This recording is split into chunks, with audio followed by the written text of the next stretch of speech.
बात करेंगे roll back की। यह शब्द बहुत सालों से आपने सुना नहीं होगा। आरक्षण की, दलित और पिछड़े वर्ग की, इस वोट बैंक की राजनीति की, विधानसभा चुनाव की और मौजूदा राजनीति के सूरत हाल की। आज देश भर में आरक्षण को लेकर बंद का आह्वान किया था, ऐलान किया था विपक्ष ने। उसका असर भी दिखा, लेकिन इसके पीछे की राजनीति खंगालने की जरूरत भी है और इसमें रोल बैक आ जाता है कहीं ना कहीं। आपको ध्यान होगा, मैंने रविवार को कार्यक्रम किया था।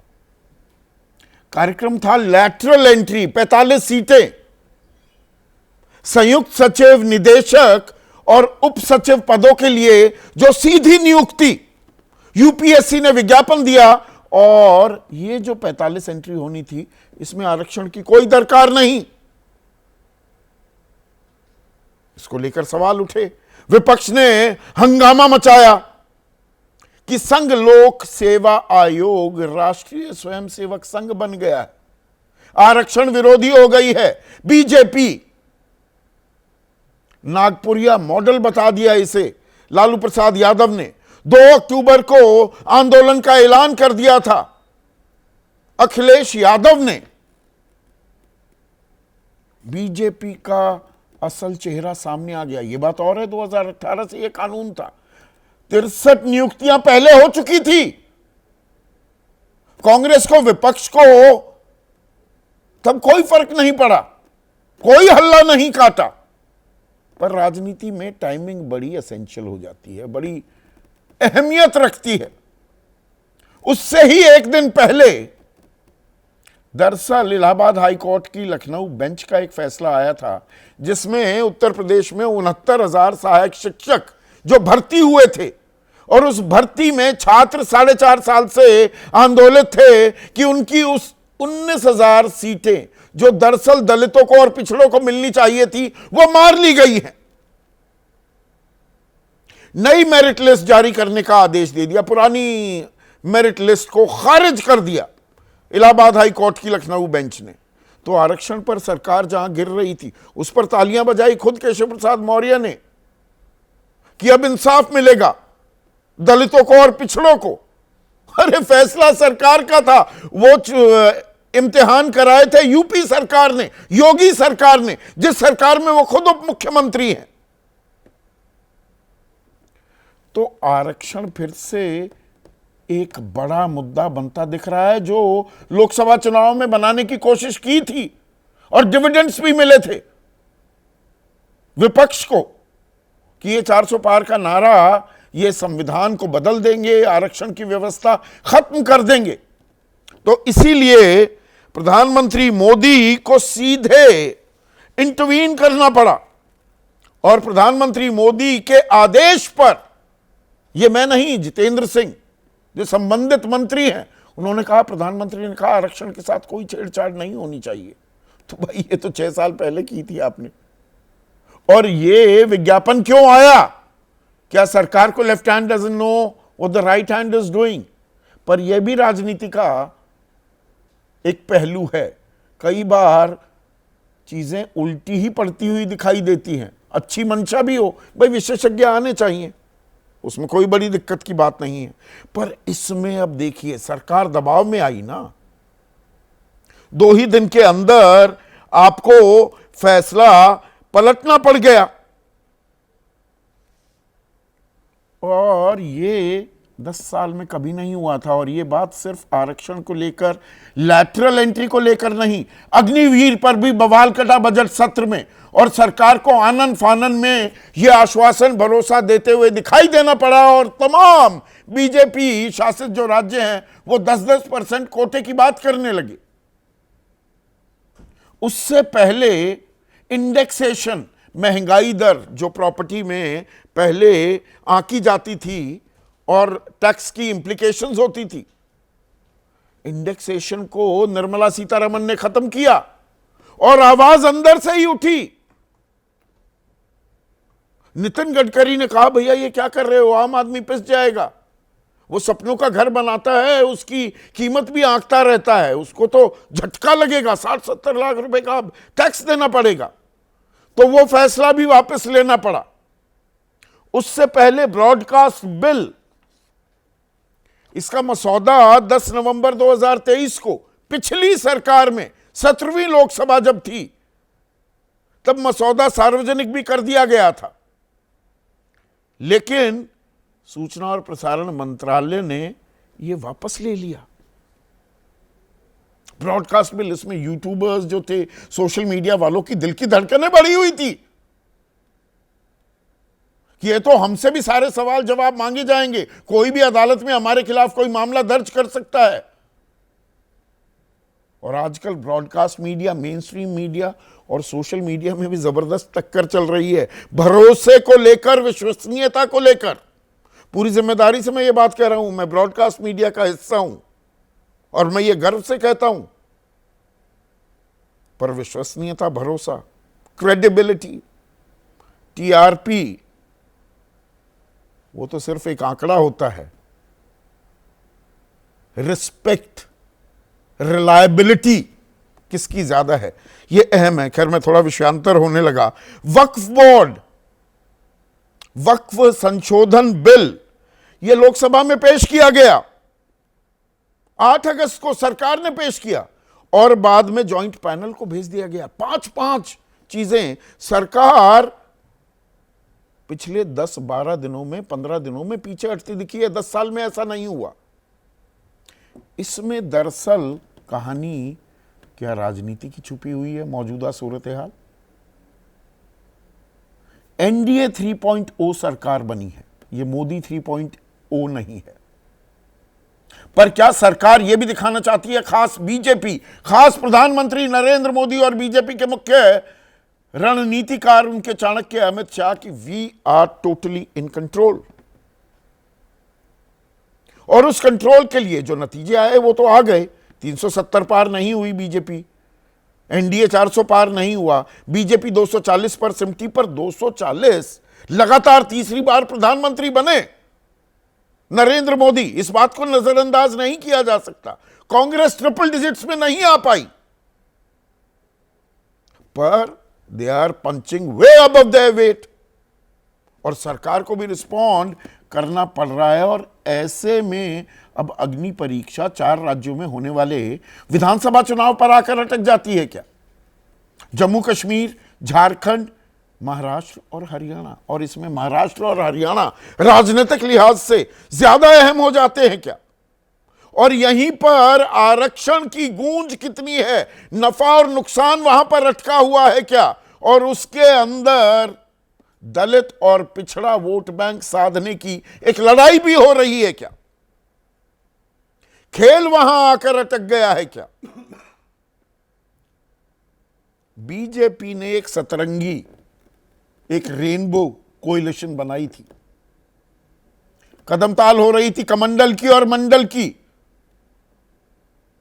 जातियां गौण होती दिखी थी, वर्गीकरण खत्म होता दिखा था, हिंदू हिंदू बन गया तो एक कमंडल, और मंडल की रिप्रेजेंटेशन भी साथ में जोड़ दी तो एक घालमेल, एक कॉकटेल बनाने में कामयाब हो गई थी क्या बीजेपी? और उसमें सेंधमारी करता दिखा है क्या इंडिया? और उसी से कुछ असमंजस में बीजेपी आती दिख रही है। इसीलिए लैटरल एंट्री वाला फैसला। अरे भाई, 45 ही तो वो पद थे, पूरी कोई यूपीएससी की, सिविल सर्विसेज की व्यवस्था, सरकारी नौकरियों की व्यवस्था थोड़ा बदल दी, पर यह करना पड़ा। ये अनइमेजिनेबल था पहले 2 टर्म्स में मोदी सरकार की, किया तो किया और समझा भी देते थे, पर अब दिक्कत आ गई है क्या? और यहां पर अगर मैं 2024 के आम चुनाव की बात करूं तो देखिए, सवर्णों में एनडीए यानी कि मोटा मोटा बीजेपी 79% वोट बैंक लेने में कामयाब हो गई थी। इंडिया गठबंधन को 16% ही मिला।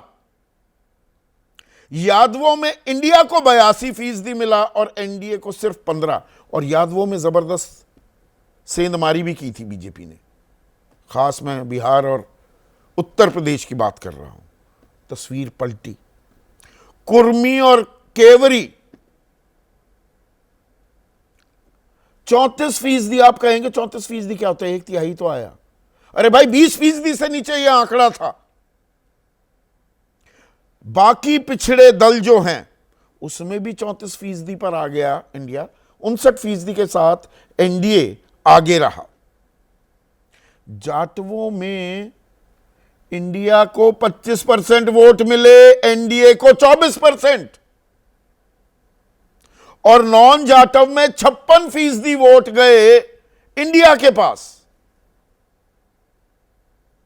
29% गए एनडीए के पास। और नॉन जाटव में क्या सीधी लड़ाई अब बीजेपी और कांग्रेस की भी हो रही है। नॉन जाटव में ज्यादा वोट इंडिया खेमे में वो कांग्रेस को पड़े और कम हो गई तादाद बीजेपी के लिए। अब इसमें एक और आंकड़ा आपके सामने पेश करना जरूरी हो जाता है। दलितों की आबादी हरियाणा में 20% से ज्यादा है। हम जाटों की बहुत बात करते हैं, 27-28% हैं। दलित भी 20% हैं। और महाराष्ट्र में ये 12% हैं।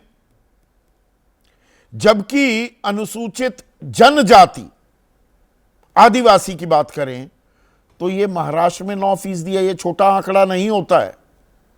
एससी एसटी को जोड़ लें 21% वोट बैंक। मुसलमानों की बात तो अभी मैंने की नहीं है, जो जाहिर सी बात है बीजेपी को तो वोट नहीं करने वाले हैं। तो ये जातीय और धार्मिक जो समीकरण बन रहे हैं, इसी पर आगे आने वाली राजनीति की दशा और दिशा टिकी हुई है। क्या मजबूती और कमजोरी, क्या इसी को लेकर आंकी जाएगी और उसके असरात, उसका रिफ्लेक्शन, रेवर्बरेशंस वो केंद्र की राजनीति पर भी दिखेंगे क्या? आज इसी पर हम चर्चा करने वाले हैं। ऐसे में आज का सीधा सवाल, आरक्षण पर टक्कर, खुला विधानसभा चुनाव का चैप्टर और राजनीति का नया रंग, दलित ओबीसी पर सीधी जंग। और ये इंडिया और एनडीए से ज्यादा क्या दरअसल बीजेपी बनाम कांग्रेस है। बीजेपी, फिर अंडरलाइन करूंगा, 240 सीटों पर है, कांग्रेस की 99 से कहीं ज्यादा।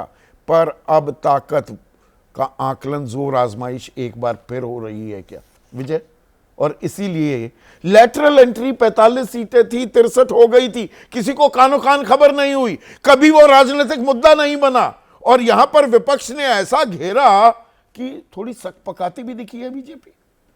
देखिए, पिछले आपने पहले ही कहा कि टाइमिंग बहुत इंपॉर्टेंट है ना। हाँ। टाइमिंग और स्थितियां, डेमोक्रेसी जो है वो नंबर गेम है। जो 2018 में हुई नियुक्तियां और 2024 में जिसके लिए विज्ञापन दिया उसमें बहुत फर्क है ना। उस समय 303 और 353 की सरकार थी, आज 240 की सरकार है, 293 की सरकार है। और उससे भी ज़्यादा अपोजिशन 230 सीटों के साथ बैठा हुआ है। तो उसकी ठसक बढ़ गई है, उसकी हिम्मत बढ़ गई है। और उससे भी ज़्यादा मैं समझता हूँ विपक्ष का दबाव बना होगा। लेकिन जो सहयोगी दल हैं, चिराग पासवान जिस तरह से सामने आए, जेडीयू की जो पार्टी है उसके एमपी सामने आए, और मुझे जो जानकारी है भारतीय जनता पार्टी में भी जो इस वर्ग के प्रतिनिधि हैं, रिप्रेजेंट करते हैं, एमपीज हैं, उन्होंने भी अपनी नाराजगी जाहिर की थी। तो जाहिर है, एक दिलचस्प बात देखने को मिली। अश्विनी वैष्णव सूचना और प्रसारण मंत्री हैं, बड़े मंत्री हैं, कई मंत्रालय उनके पास हैं। वो बताते घूमते दिखाई दिए कि भाई लेटरल एंट्री स्पेशलिस्ट हमें चाहिए, हमें विशेषज्ञ की जरूरत होती है। और पहले भी आते रहे हैं। ये कांग्रेस वाले कौन है? जितेंद्र सिंह चुप्पी साधे बैठे रहे, बाकी लोग बोले।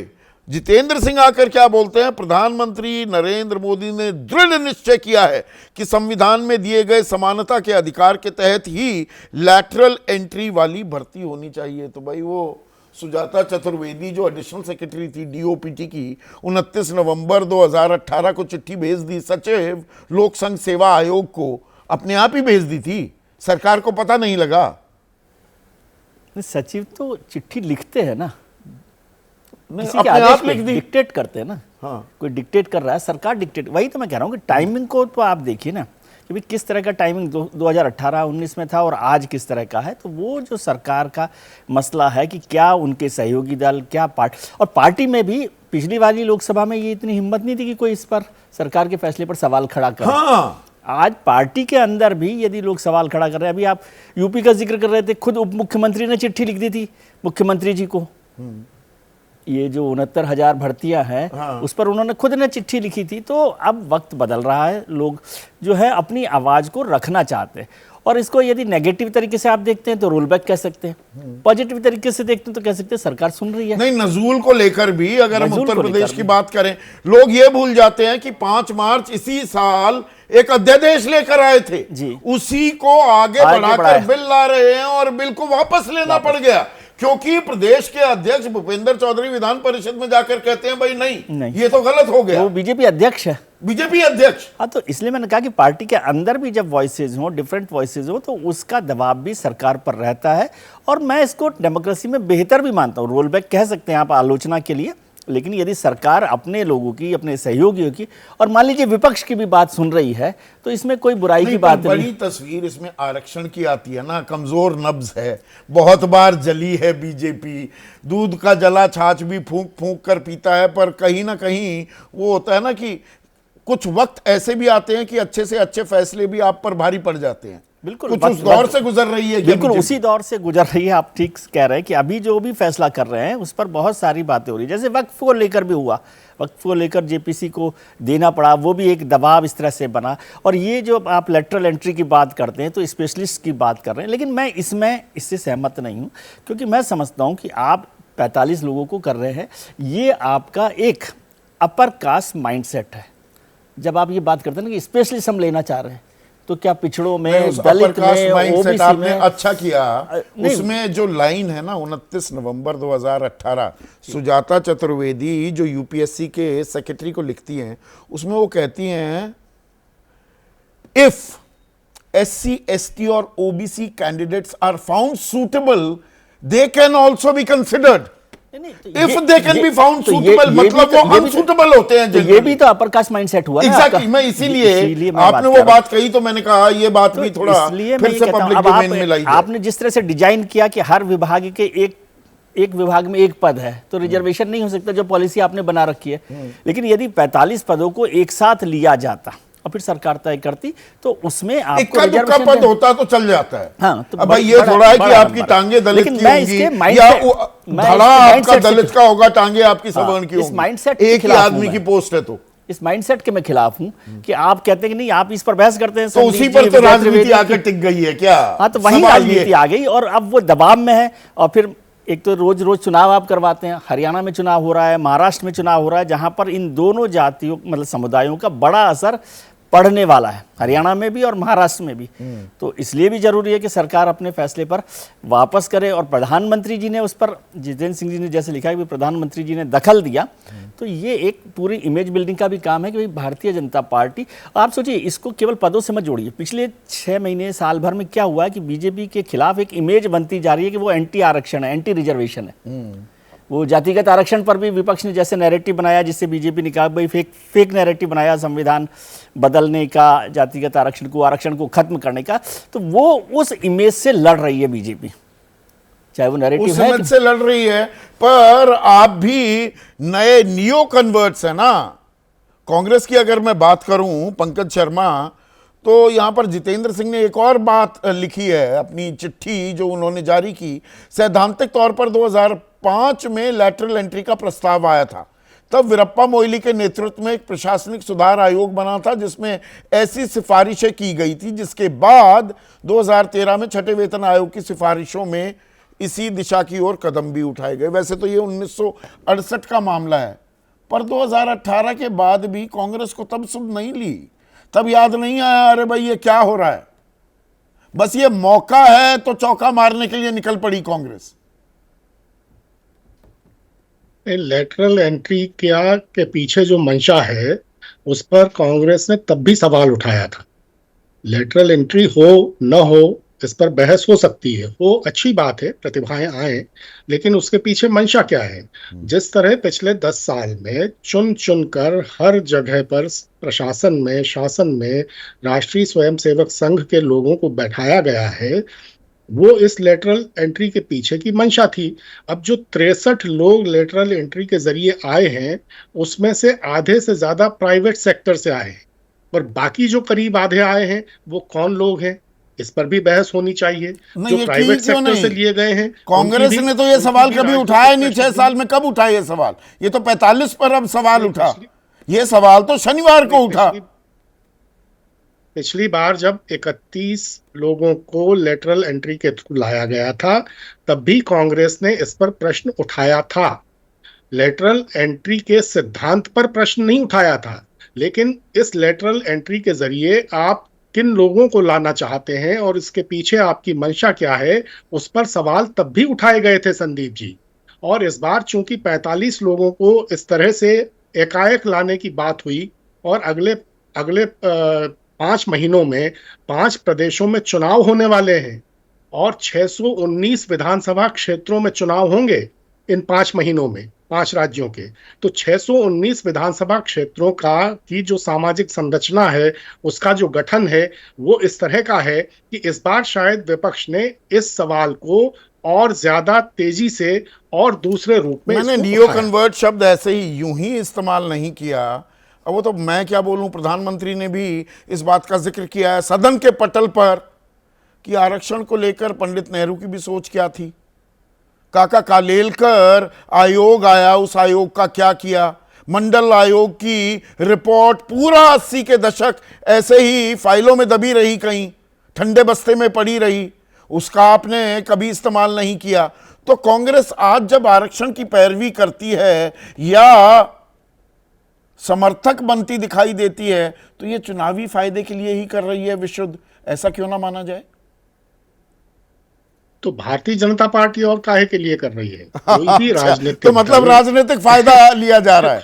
भला कोई करने नहीं राजनीतिक निकला, अपना फायदा- भला करने के लिए निकला है। देखिए, अगर 303 सीटें होती संदीप जी, अभी अभी हैं असल में 161 प्लस 79, 240, 161 है असली, फिर 79 है। ये क्या है? तो ये असली 240 नकली का हो गई। कौन सा खेल अगर है? ये आपने कौन सा खेल किया? 79 सीट्स पर जो मतगणना है वो किस तरह हुई है, और उस पर किस तरह के सवाल उठे हैं, और उसके सबूत सामने आए हैं, यही और होता उस है पर ना, कोई हर कार्रवाई चीज नहीं पर की ही जा सवाल रही है। उठा दो। इस पे भी कहीं तो कोई लक्ष्मण रेखा होनी चाहिए। 161 बना, 19 बना, प्लस 79। अब Rahul Gandhi, the entire examination system in this country is a fraud. 10वीं और 12वीं के इम्तिहान देने बंद कर दे बच्चे कि फ्रॉड हो रहा है, माँ बाप को पलट कर कह दे जी राहुल गांधी कह रहे हैं फ्रॉड हो रहा है। तो इतना भी अविश्वास या एतबार ही ना हो किसी भी चीज में, यह भी लोकतंत्र के लिए ठीक नहीं है। पंकज, ये बात मानेंगे कि नहीं? नहीं, इम्तिहान की प्रणाली में जो खामियां हैं वो किस तरह सामने आई है, देखिए तो सही, कितनी गंभीर है वो खामी पर the entire system is a खामी। फ्रॉड।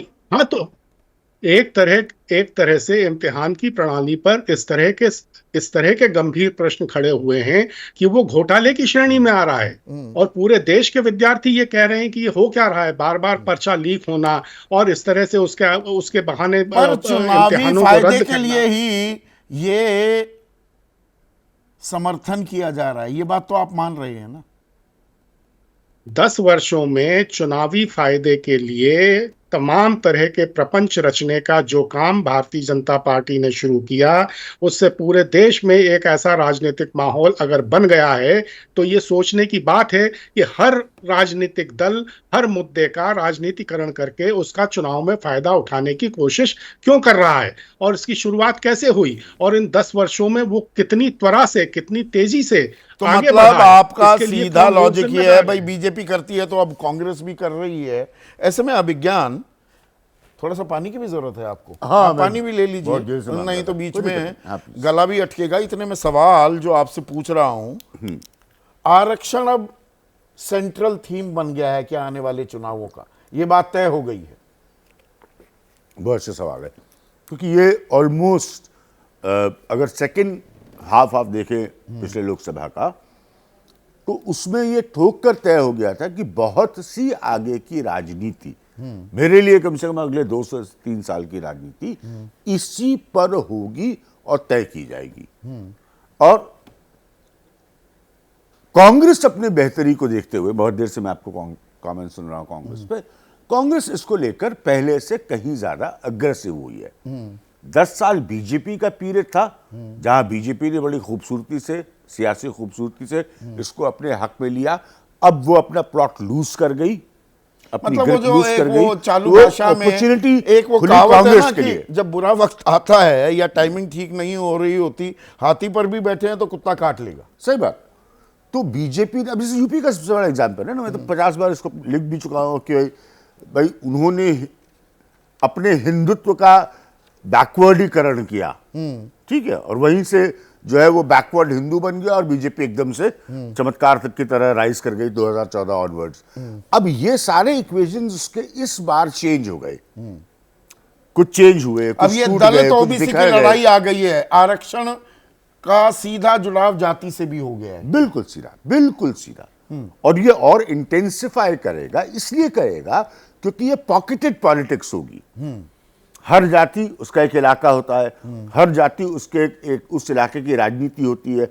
अब सब लोग उन समीकरणों को बनाकर उसके ऊपर काम करेंगे। पर ऐसे में again I am playing the devil's advocate, इस बार बीजेपी की तरफ से भाई 29 मंत्री पिछड़ी जाति से आते हैं। प्रधानमंत्री ने अपनी जाति का तो सार्वजनिक तौर पर इजहार कर ही दिया है, वो खुद पिछड़ी जाति से आते हैं। एक दलित को राष्ट्रपति बनाया जाता है, अब एक अनुसूचित जनजाति से राष्ट्रपति बनते हैं। 10% जो EWS है, इकोनॉमिकली वीकर सेक्शन है, उनको आरक्षण दिया जाता है। तो ये जो गोलबंदी है, ये पिछड़ा वर्ग भी है और दलित भी है, जितने काम और लाभार्थी जाति जो बनाई है, तो वो सारी बुनियाद क्या हिल रही है आरक्षण के बिल्कुल, चलते? बहुत अच्छा सवाल है। दूसरा भी आपका, देखिए मैं आपको बिल्कुल सीधा इसका एक्सप्लेनेशन देता हूं और बहुत कड़वा लगेगा कांग्रेस बीजेपी दोनों को। सच्चाई ये है कि आपने अपने ना, नेता सोचता है कि उससे स्मार्ट तो दुनिया में कोई प्राणी पैदा नहीं हुआ जब तक मुंह पे पड़ती नहीं है। 370 का बयान नरेंद्र मोदी का था, ना विजय त्रिवेदी का था, ना आपका था, ना मेरा था। आय कितनी है? 240। तो 130 जो हिंदुत्व के समर्थक थे वो चुनाव के समय हॉलिडे पे गए थे, तो गिरे आप। अब गिरे हैं बहुत बुरी तरह से। अब रिप्रेजेंटेशन का खेल आप चालू करिए, क्योंकि ये खेल में सबसे बड़ी चीज क्या होती है? दिखाना कि हमने फला को फला जगह दे दी। कॉन्ट्रडिक्शन में कहां फंस रहे हैं आप बुद्धि लगा के? हाँ, लेटरल एंट्री में तो आप उसको जगह देंगे नहीं। आपने एक सेक्रेटरी की चिट्ठी पढ़ के सुना दी जिसमें उसने अंग्रेजी में लिखा कि अगर ये काबिल है तो इनको भी दे देंगे। इफ फाउंड सूटेबल, हाँ, अगर काबिल है तो दे देंगे। तो मतलब generally, in general they are, मतलब अगर वो मेरी तरह है ना काबिल है तो नहीं मिलेगा, लेकिन अगर विजय जी की तरह काबिल है तो दे देंगे। तो अब वहां पे आप हो गए एक्सपोज बुरी तरह मतलब से। आप सवर्ण हो गए और विजय जी को दलित बना दिया। जी, मैं उनको उठा रहा हूँ, नीचे नहीं ला रहा हूँ यार। तो मेरे पुराने मित्र है, प्यारे मित्र है आपकी तरह। तो अब यहां पर आप फंस गए, ठीक है। और चाहिए आपको वही इक्वेशन का इंटेंसिटी, अंग्रेजी का शब्द है इंटेंसिटी यूज कर रहा हूं, जो आपने 2014 से कमा के भयानक नॉर्थ इंडिया में बीजेपी की राइज कराई। ये तो सच है ना कि 21 स्टेट्स में अल्टीमेटली फॉर्मूला गड़बड़ा गया है, केमिकल लोचा हो गया है उसमें केमिकल लोचा हो गया है। पीछे से संघ के एक प्रमुख आके आपको अहंकारी बता देते हैं। संघ का बैकग्राउंड क्या है? संघ का बैकवर्ड पॉलिटिक्स का तो कोई बैकग्राउंड नहीं है ना। उसमें एक साइड स्टोरी, हालांकि हमारे विषय से रिलेटेड नहीं है, राम माधव को प्रभारी बनाया जाना, उनकी वापसी, एंट्री, ये भी एक बहुत बड़ा रोल बैक है। बहुत बड़ा रोल बैक है। तो सी रोल बैक जो व्यक्ति लगभग एक पर्सोना नॉन ग्राटा हो गया था। मुझे, मैं गलत तो नहीं कह रहा हूँ। ठीक बात है, वो तो बहुत महत्वपूर्ण फैसला हुआ है। हाँ, तो अब हाँ, कल को संजय जोशी की वापसी हो जाए तो सोचिए क्या होगा। शिवराज ऑलरेडी कैबिनेट में आ गए, जिनसे कितनी मोहब्बत है टॉप बॉसेस तो ये जो आरक्षण का खेल हो रहा है संजय, क्योंकि आंकड़े आपके पास हैं, कुछ आंकड़े मैंने 2024 के जो पिछड़ी जाति कैसे कैसे बटी और कहां पर इजाफा हुआ है, पर अब जो ये खेल है, ये आरक्षण का खेल सीधा क्या जुड़ गया है दलित वोट बैंक से और पिछड़ा वोट बैंक से? बिल्कुल, आप जिन दो जातियों का जिक्र कर रहे हैं संदीप, जो आरक्षण की जब बात हो रही है तो आदिवासी ट्राइबल्स की बात बिल्कुल ही नहीं हो रही है। वो बिल्कुल सेंटर ऑफ डिस्कशन में नहीं है। अगर चर्चा हो रही है तो दलित वोट बैंक की चर्चा हो रही है।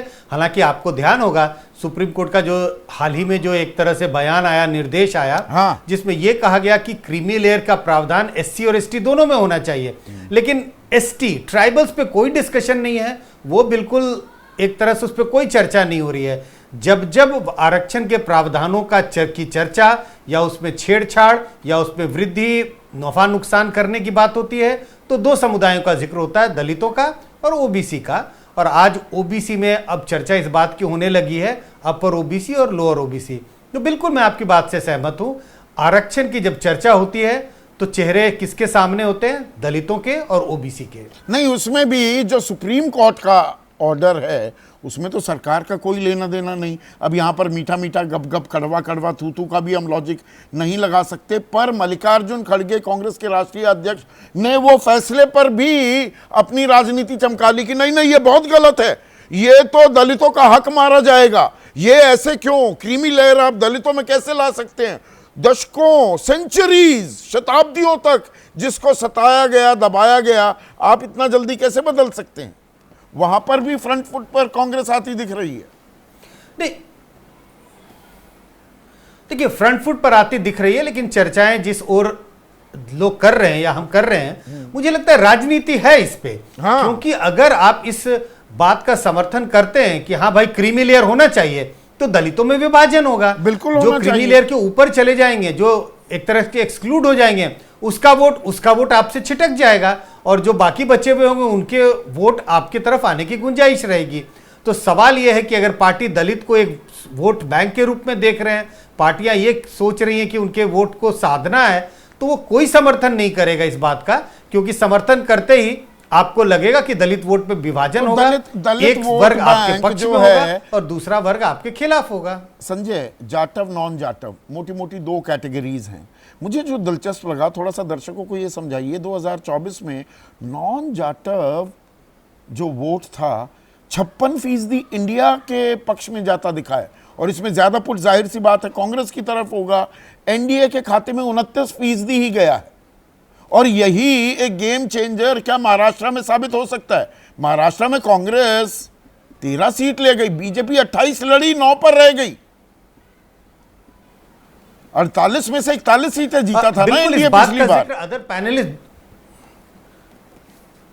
बिल्कुल इसी बात का जिक्र दूसरे पैनलिस्ट भी कर रहे हैं कि दलित वोट बैंक या दलितों की का जो वोट है, दोनों राज्य जिसके चुनाव होने वाले, हरियाणा के चुनाव की तो घोषणा हो गई, महाराष्ट्र में भी एक दो मतलब अगले महीने चुनाव होने ही होने हैं, तो दोनों राज्यों के चुनाव में दलित वोट की जो अंक गणित है वो बहुत इंपॉर्टेंट होने वाला है।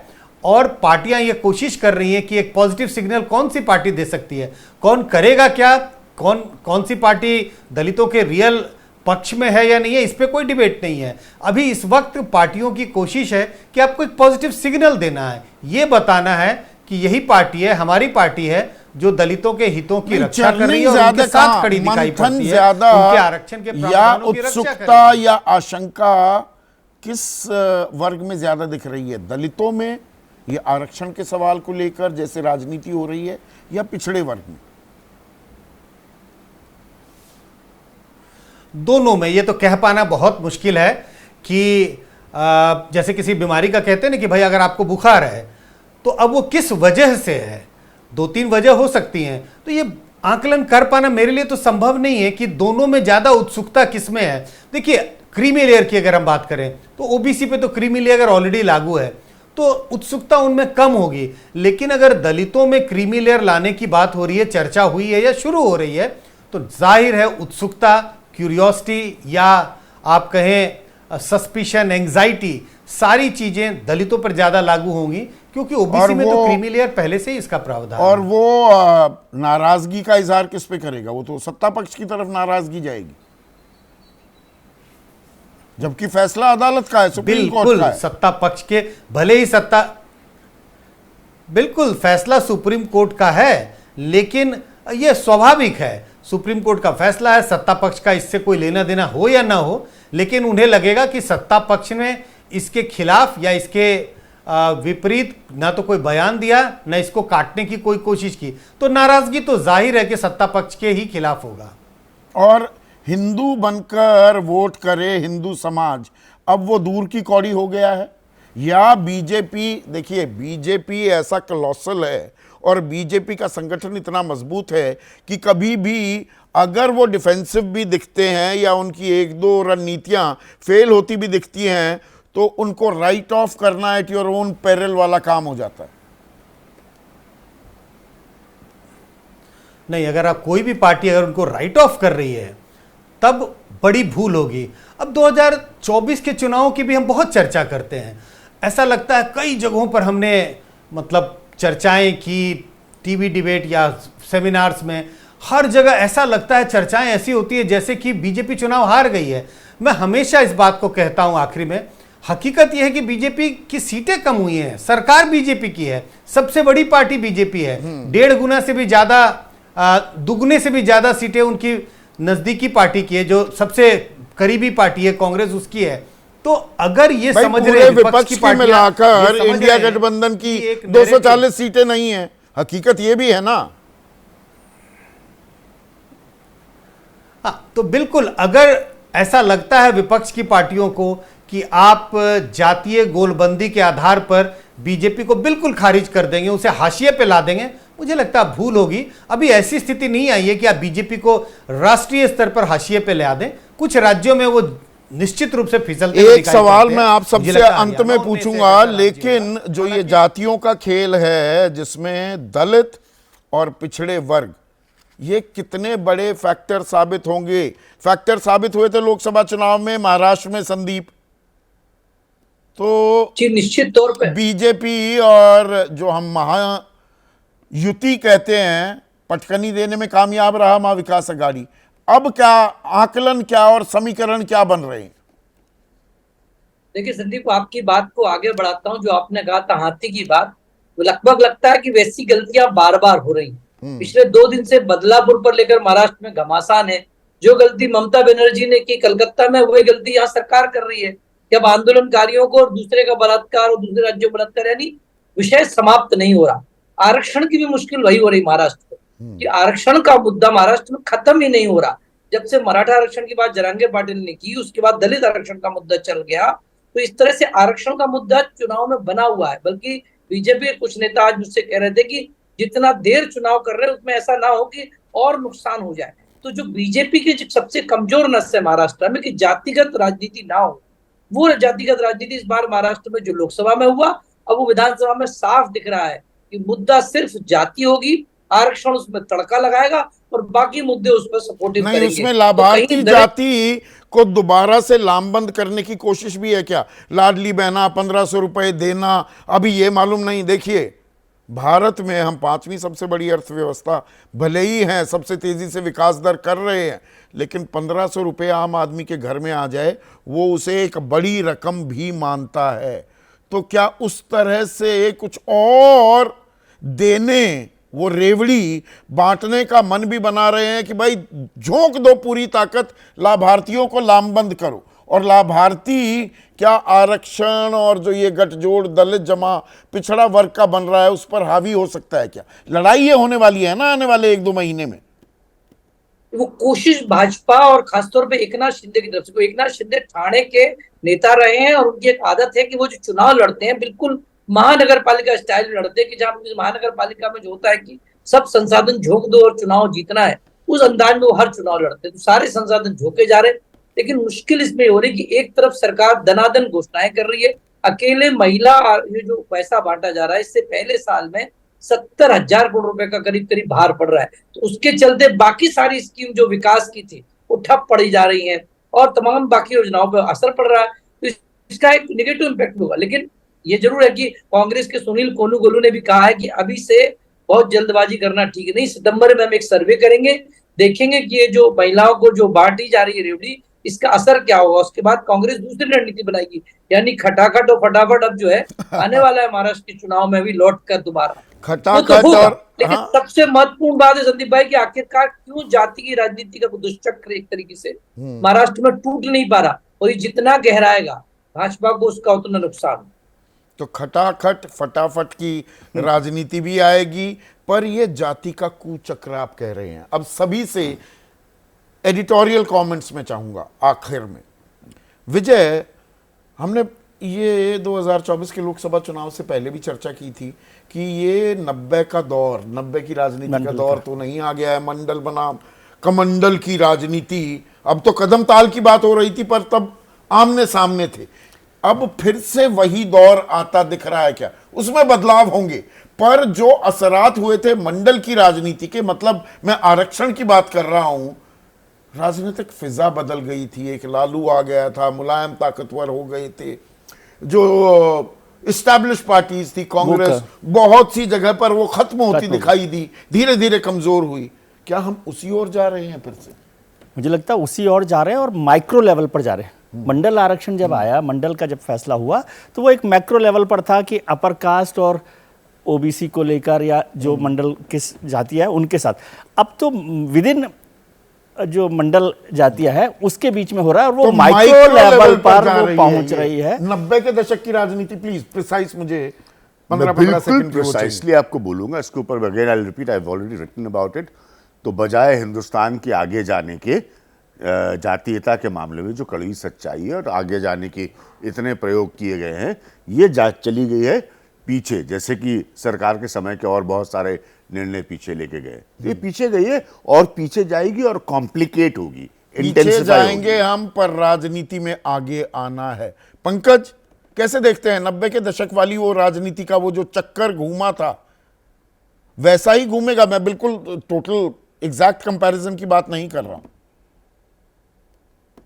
हाँ, मुझे भी लगता है कि इससे उपजातीयता को बढ़ावा मिलेगा, कई उपवर्ग खड़े होंगे और कई उपजातियों के नए नए नेता राजनीतिक आसमान पर छाने की अपनी अपनी कोशिश करेंगे, अपने अपने तरीके अपनाएंगे, और उससे जो माहौल है वो एक ऐसी दिशा में जाएगा जो मैं व्यक्तिगत रूप से मानता हूं कि भारतीय राजनीति के लिए बेहतर होने के बजाय बदतर साबित होगा। तो अगर राजनीति इसको का समय एक और रहते चैप्टर इसमें लिखा संशोधन जा रहा है, होगी। ये हमने सवाल में भी डाला है। चैप्टर, एक नया अध्याय लिखा जा रहा है राजनीति का। अब ये राजनीति का ऊंट कैसे चलेगा, इस पर संजय, ये देखने वाली बात होगी। बिल्कुल, मंडल से हम कंपैरिजन कर रहे हैं। देखिए, मंडल कमीशन के समय जब वो मूवमेंट चल रहा था, उस वक्त ओबीसी रिजर्वेशन की बात हो रही थी, लेकिन मुझे लग रहा है इस दौर में, अभी के दौर में, उससे 2 कदम आगे चला गया है। मंडल के साथ साथ पूरे रिजर्वेशन पे चर्चा हो रही है, दलित रिजर्वेशन की भी चर्चा हो रही है। तो मुझे लग रहा है 2 कदम उससे आगे जाता हुआ दिखाई पड़ रहा है। 2 कदम आगे जाता दिखाई पड़ रहा है। नए ग्रुपिंग्स बनेंगे, नए नेतृत्व भी सामने आएंगे, तो एक नई राजनीति होगी, आगे ले जाएगी, देश को पीछे ले जाएगी। पर अभी तो राजनीतिक दलों की निगाहें अपने नफे नुकसान पर है। विशुद्ध नफा और नुकसान का खेल हो रहा है।